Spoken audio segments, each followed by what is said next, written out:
భూదేవిని ఈ స్థితి నుంచి కాపాడగలిగే వారెవరైనా ఉన్నారంటే అది కేవలం శ్రీ మహావిష్ణువే. భగవంతుడా, దయచేసి భూదేవిని రక్షించు.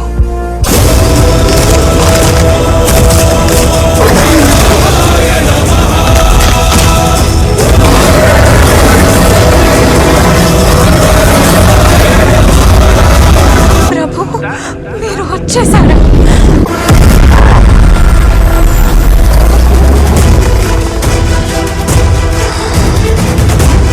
నేనిక్కడ ఉండగానే భూమిని ఎత్తుకెళ్లే సాహసం చేస్తావా?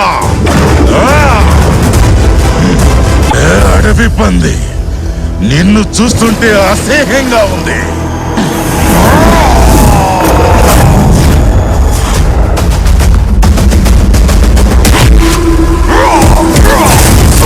శ్రీ మహావిష్ణువే ఈ వరాహ రూపం దాల్చాడు. జయము జయము.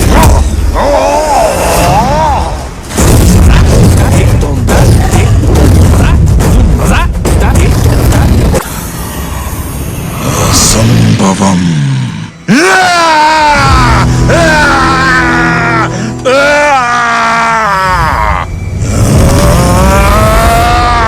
నారాయణ, మీరు ఈ రాక్షసుణ్ణి చీమను నలిపినట్టు నలిపివేయగలరు. మరి ఎందుకు ఈ రాక్షసుడితో ఇలా యుద్ధం చేస్తున్నారు? దయచేసి ఈ రాక్షసుణ్ణి సంహరించి శాంతిని ప్రసాదించండి.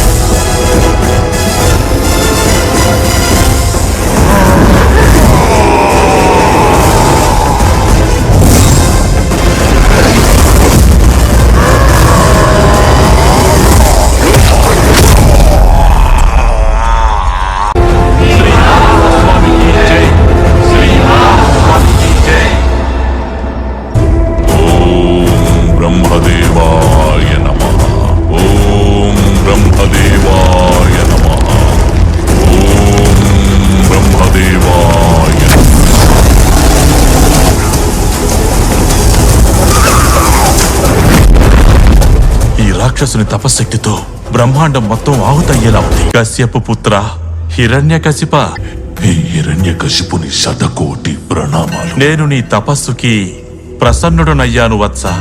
కోరుకో, నీకే వరం కావాలో కోరుకో. అన్నీ కావాలి. ఓ బ్రహ్మదేవా, నాకు వరమివ్వండి. ఈ సృష్టిలో మీచే సృష్టించబడిన ఏ జీవి వల్ల నాకు మరణం సంభవించకూడదు. అది దేవతలైనా, మానవులైనా, పశుపక్షాదులైనా సరే. నా మరణం పగలు గాని రాత్రి గాని, నా మరణం గృహం లోపల గాని గృహం వెలుపల గాని శక్తివంతుడైన పురుషునిగా మారే వరాన్ని నాకు ప్రసాదించండి బ్రహ్మదేవా. నేను అఖండ శక్తిమంతుణ్ణవ్వాలి. ఇటువంటి వరాన్ని ఇప్పటి వరకు నేను ఏ భక్తుడికి కూడా ఇవ్వలేదు. అయినప్పటికీ ఒకటి మాత్రం నిజం, నీవు చేసిన విధంగా ఘోరమైన తపస్సు ఇంతకు మునుపెవ్వరూ సృష్టిలో చెయ్యలేదు. ఇక మీదట భవిష్యత్తులో చెయ్యబోరు. తథాస్తు. నేను చిరంజీవినయ్యాను, అమరుడనయ్యాను, భగవంతునిగా మారిపోయానా? ఈ హిరణ్యకశిపుడే భగవంతుడు. కాచుకోయింద్రా. శక్తితో అల్లాడుతోన్న సామ్రాజ్యంలో ఒక పవిత్ర జ్యోతి వెలుగులు నింపేందుకు సిద్ధమవుతోంది. ఆ జ్యోతి పేరు ప్రహ్లాద. అమ్మా, తనువు మోసిన ప్రాణమా, మనసున ఆనందమా, కీడు నీదరి చేరు క్షణమే ఆగునా జీవం.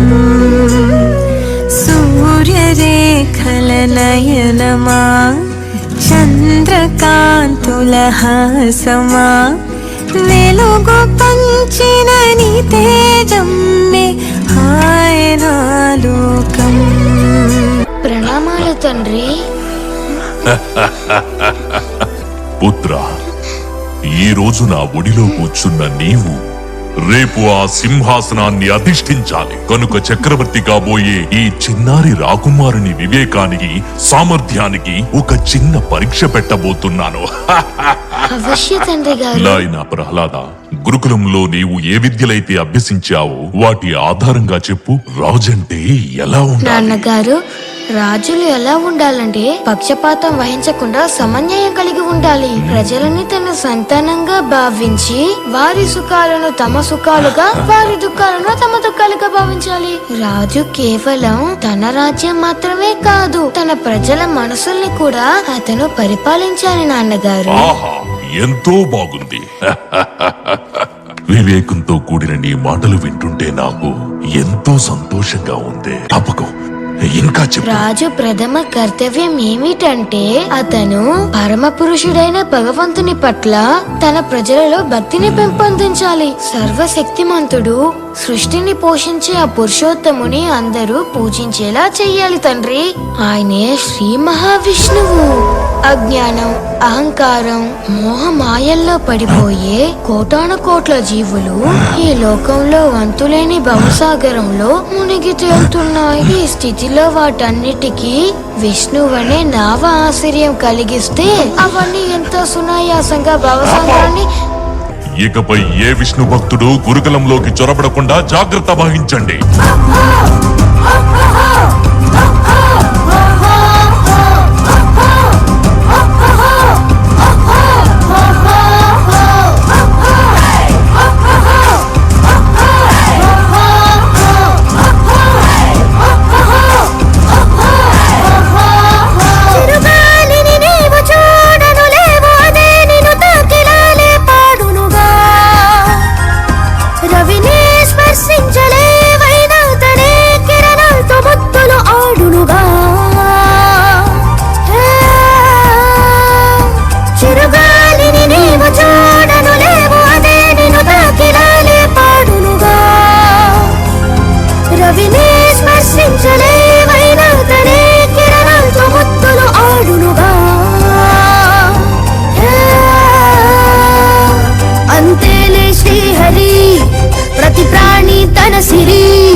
తను సత్య సర్వోపరి, తన సృష్టే మాయా స్వారి. జలదేవల దన్న మీనం, పుష్పం విఘటన్న భ్రమరం, వేరులని త్యజించు వృక్షం, నేలకి జారని ఆవర్షం. ఉండదు పైవాటి కర్తం, పైవాడే లేక వ్యర్థం. నీ ఆత్మహృది దీపమై అగుపించలో లోన హరి విశ్వరూపం.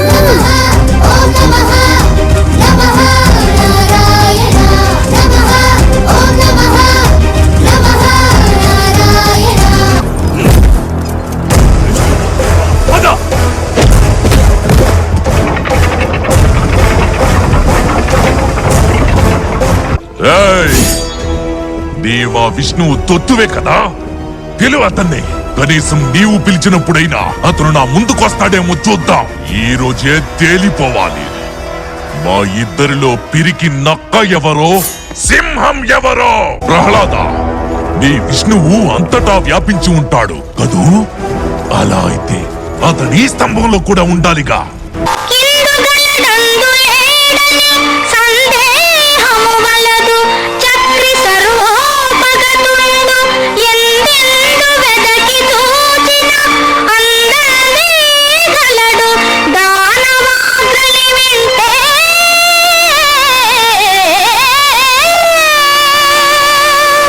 అయితే నీవు ప్రార్థించు ప్రహ్లాద, నీ మాట నిజమవ్వాలని.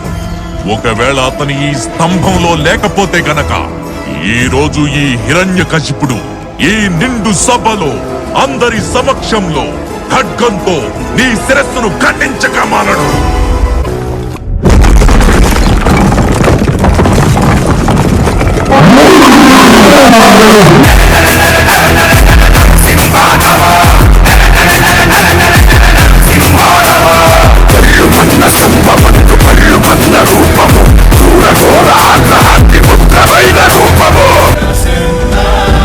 ఎవరు అతని దగ్గరికి వెళ్ళకండి, అతన్ని నేనే చంపుతాను. చివరికి నా ముందుకు రానే వచ్చా. నువ్వే నీ అంతాన్ని పిలిచావు. నిన్ను నాశనం చెయ్యడానికి నేనొచ్చాను.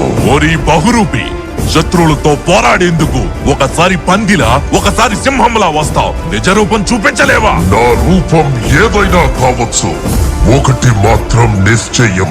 ఈ రోజు నీ మరణం తథ్యం. నీ సోదరుడు హిరణ్యాక్షుణ్ణి ఏ విధంగా సంహరించానో నిన్ను కూడా నా చేతులతో అదే విధంగా సంహరిస్తాను. శత్రువుని సంహరించగలిగే సత్తా లేనివాడే ఇలాంటి బెదిరింపు మాటలు మాట్లాడతాడు. అయితే ఆలస్యం ఎందుకు? నీ ఆయుధాన్ని తీసుకో, నాతో యుద్ధం చెయ్యి. కాచుకో!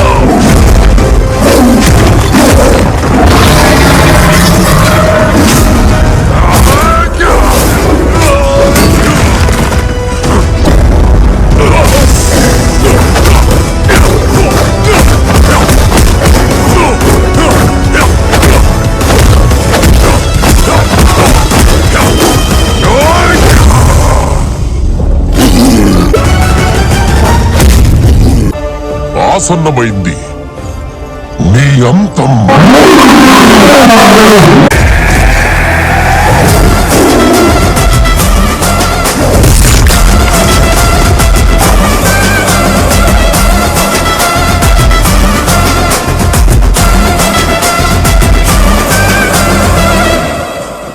నరసింహ, అస్తమిస్తున్న సూర్యుణ్ణి చూడు.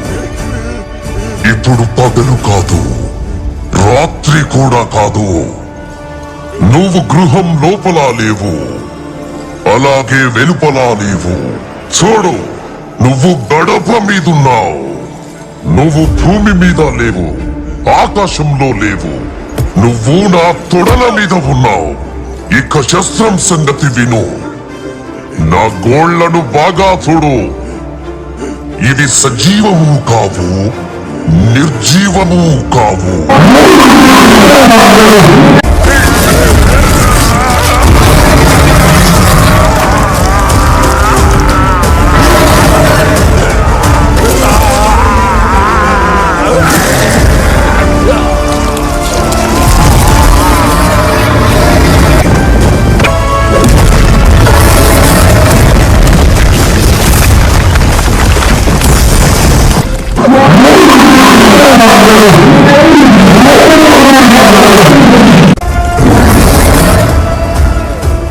ఎవరి కోసం ఆయన ఈ ఉగ్ర రూపాన్ని దాల్చారో అతనే ఆయన క్రోధాన్ని తగ్గించగలడు. నాయనా ప్రహ్లాద, దయచేసి నీ ప్రభు క్రోధాన్ని శాంతింపచేయి. దయచేసి శాంతించండి ప్రభు. చూడండి, అందరూ ఎలా భయపడుతున్నారు. హే ప్రభు, శాంతించండి.